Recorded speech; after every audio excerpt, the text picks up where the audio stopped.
بعد ابو حسن علقانين مع الفرنساويه واكيد معهم خالي ابو شهاب. الله محيي الشباب والله محيي ابو حسن وابو شهاب. يا هيك المراجل يا بلد، انا قلت لحالي ما ممكن يمرقوا هالكم يوم الا ما نسمع خبر طيب. الله ينصرهم بجاه محمد. امين. عمي ابو حاتم، شو رايك نضرب لنا كم طلقه من على الاساطيح وهيك بيكون العسكر وقع بيننا وبينه؟ لا اخي لا، نسيان انه الفرنساوي على الاساطيح، يعني ممكن يطقطقونا واحد واحد. الكلام اللي عم بقوله معتز مزبوط، الاساطيح مو امان. خلص معنات الليله لازم نضل هادين لنشوف شو بده يصير وخلينا صاحيين.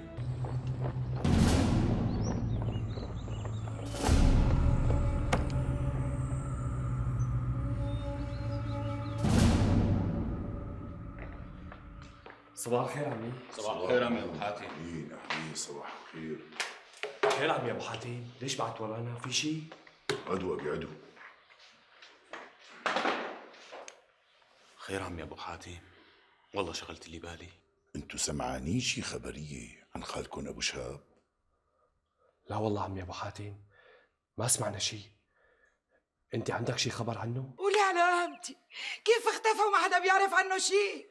هيك وصلت الاخبار يا عمي. قولي عليكي يا سعاد، قولي عليكي، شلون اختفى؟ انشقت الارض وبلعته. يا ريتني مت قبل ما اسمع هالخبر، يا ريتني مت. قولي علي ان شاء الله. يا مو مشان الله طولي بالك، ما بصير الا اللي كاتبه رب العالمين. اهدي شوي. قولي عليكي يا سعاد، قولي عليكي. ادي يا مو ادي.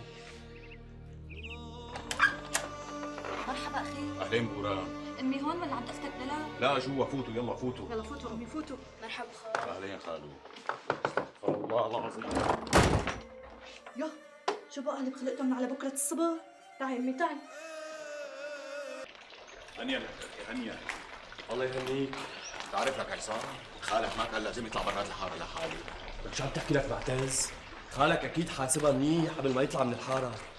بعدين هو حيا يرزق، وانا متاكد من هالكلام مثل ماني شايفك يا قدامي. لطيف شو قلبك بارد يا عصام، يا لطيف شو قلبك بارد. لا اخي، انا قلبي مو بارد، بس انا عم بحكي هذا الكلام لاني بعرف خالك ابو شهاب مزبوط وبعرف كيف بيفكر.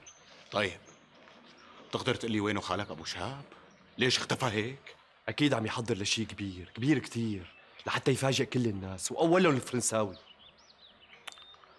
عن حالك عصام؟ انت متاكد؟ معلوم متاكد، وبكره الايام رح تثبت لك انه كل كلمه قلت لك اياها مزبوطه. قول ان شاء الله عصام، قول ان شاء الله. اصلا مو الحق عليك، الحق علي لاني اخذت وعطيت معه.